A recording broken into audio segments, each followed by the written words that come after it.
Nominatie Agrarisch Ondernemer. Verkeersmarkt Venray.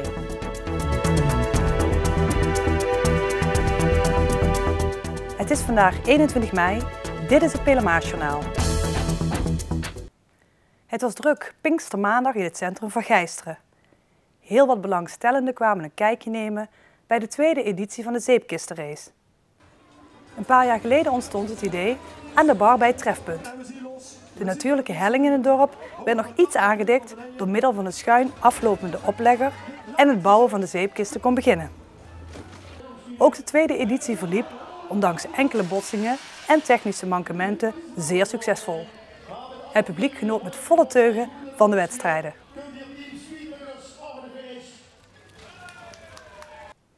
Het pluimveebedrijf Claesses Jenneskes uit IJsselstein is doorgedrongen tot de laatste 5 genomineerden van de verkiezing Agrarisch Ondernemer 2013.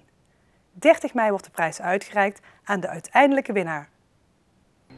John en Marianne werden door de bank met wie zij zaken doen gevraagd of zij aangedragen wilden worden voor de verkiezing. Op dat moment stonden zij op het punt om het sociale project Kantari van Paul Kronenberg in India te bezoeken. John en Marianne wilden er goed over nadenken. Na het zien van het project in India en de inspirerende deelnemers besloot het echtpaar mee te doen aan de verkiezing en het eventuele prijzengeld te doneren aan Kantari. 80 bedrijven waren aangemeld. Pluimveebedrijf Claesses Jenneskes zit nu bij de laatste 5. Het bedrijf denkt ook mee naar de publieksprijs. Als zij deze winnen, gaat het geld dan ook naar een maatschappelijk doel, het zorghuis in IJsselstein. John en Marianne zijn dan ook niet mee gaan doen aan de verkiezing voor het prijzengeld dat met de winst verbonden is. Wij hebben gezegd, we willen voor 1 ding meedoen. Natuurlijk, wij waren vereerd dat we genomineerd waren, maar ook op de tweede plaats om onze sector, met name de veehouderij, de intensieve veehouderij, maakt niet uit of het kippen, varkens, koeien is of wat dan ook, in een daglicht te zetten waarvan wij denken dat we dat met z'n allen hier in Nederland verdienen. Want we produceren met z'n allen een heerlijk stukje vlees, ei, een heerlijk gezond product. Ik denk dat het nergens beter kan dan in Nederland.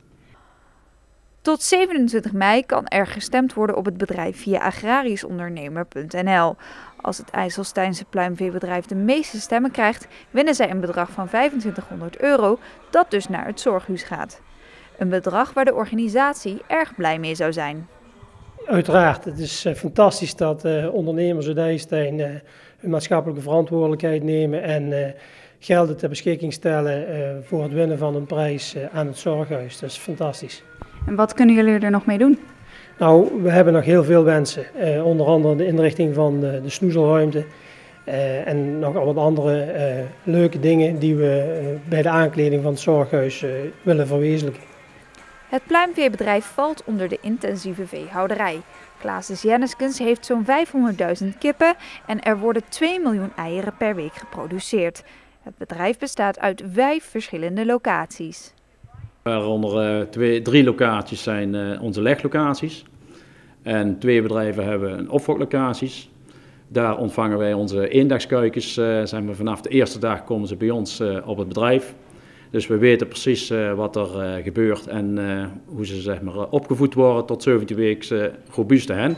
Ze krijgen een normaal entingsprogramma, dat krijgen kleine kinderen ook, voor bescherming voor een aantal ziektes.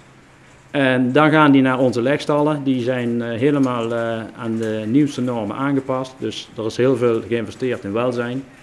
En over dat welzijn van dieren en hoe een veebedrijf eruit ziet, bestaan nogal wat misstanden.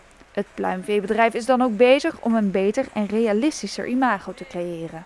Ja, wij proberen de burger toch korter bij het bedrijf te halen. Er is geïnvesteerd in zichtstallen waar burgers kunnen komen kijken.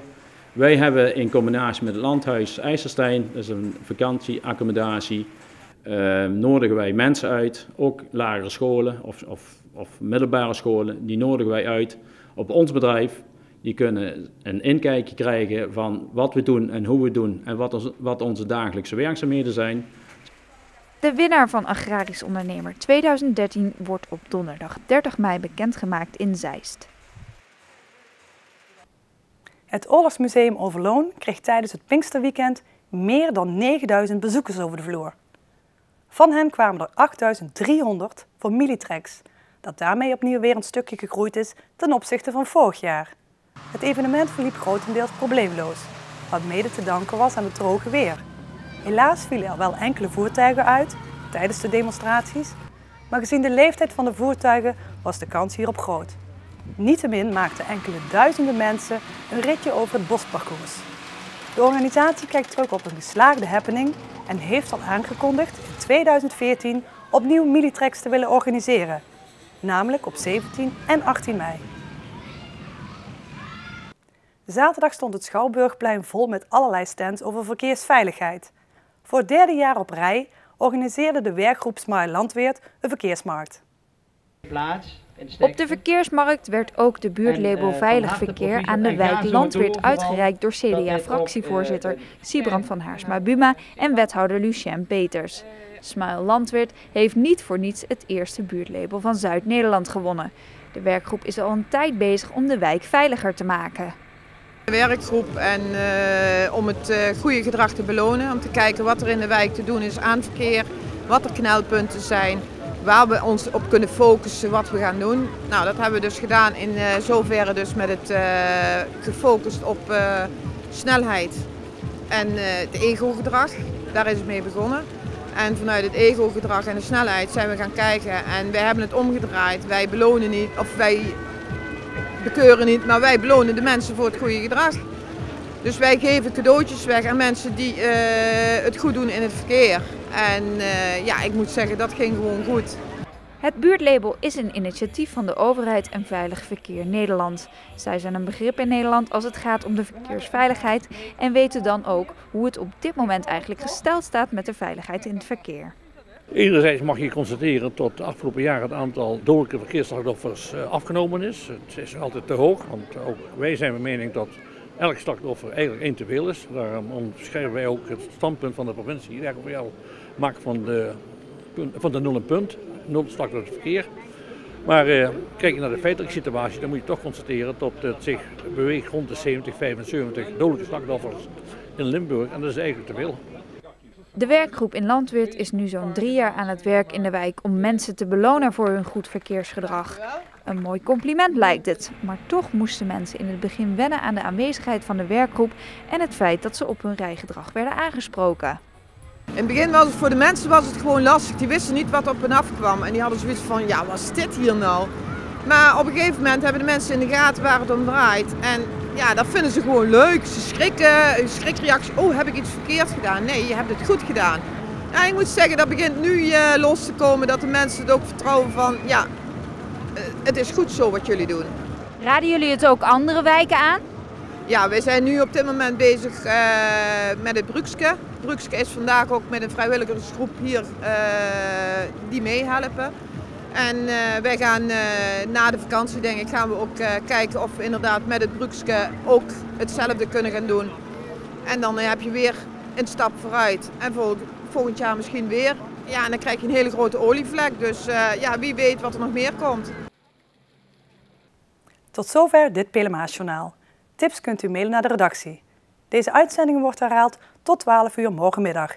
's Avonds is er een nieuwe uitzending van Spotlicht. Weer of geen weer, bij ons is het altijd vakantieweer. Aankomende nacht is het half tot zwaar bewolkt. Morgen overdag is er veel bewolking en er vallen enkele buien. Tijdens de droge periode wordt het ongeveer 13 graden.